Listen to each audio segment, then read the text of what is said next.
Connaissez-vous Auguste Deaussy, Hector Crinon, Gaston Morel? Non, sûrement pas. Et pourtant, ces artistes originaires de la Haute-Somme ont marqué les arts en leur temps. Un livre vient de sortir et les remet à l'honneur. Sabine et Bernard Godard. Mémoire de jeunes lecteurs gourmands d'aventure, on a encore en tête les illustrations en forme d'épopée des romans de Jules Verne.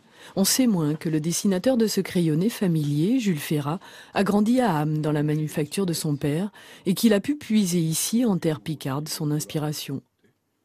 Par exemple, Gédéon Spilett, le fameux journaliste qui va accompagner les personnages de l'île mystérieuse.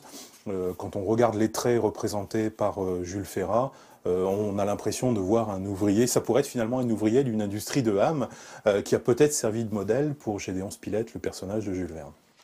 Il y a Jules Ferrat et une trentaine d'autres artistes de la Haute-Somme, de belle renommée au XIXe siècle, et que David de Souza a voulu sortir de l'oubli. Des mois de recherche pour retracer leur histoire, retrouver leurs œuvres. Du temps passé aussi pour les mettre en valeur et en faire un beau livre d'aujourd'hui. C'est vrai que de découvrir des artistes proches finalement, inconnus mais proches, c'était toujours agréable. Ouais, David m'a fait un beau cadeau de m'embarquer dans ce voyage-là avec lui.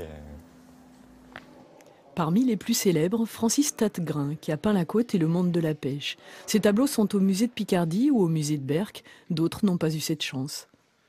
Le principal facteur d'oubli de ces artistes, c'est probablement la Grande Guerre, qui a balayé toute cette production artistique au rayonnement local et qui est installée dans les églises, dans les châteaux, dans les demeures bourgeoises. Tous ces édifices de l'arrondissement de Péronne qui ont été balayés par la Première Guerre mondiale.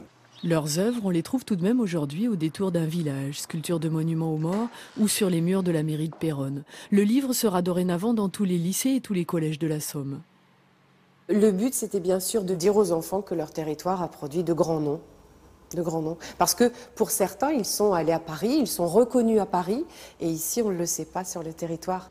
Sortir ces artistes de l'oubli et prendre le temps de mieux comprendre une époque. Un courant artistique né avant la photographie qui s'intéresse à la nature mais aussi au monde du travail, labeur des villes et labeur des champs.